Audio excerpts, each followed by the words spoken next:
တရားလေးလှုပ်တာပဲသိများလေးကွယ်လို့ကွယ်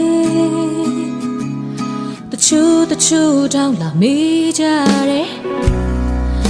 မင်းသားကတော့တနာစရာတယ်ဒီမင်းသမီးကတော့ယုံပါတယ်တာကီရမီတွေအများကြီးရ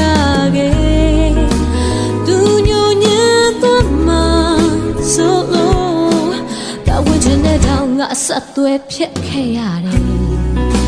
သူခင်တွေသွားမှ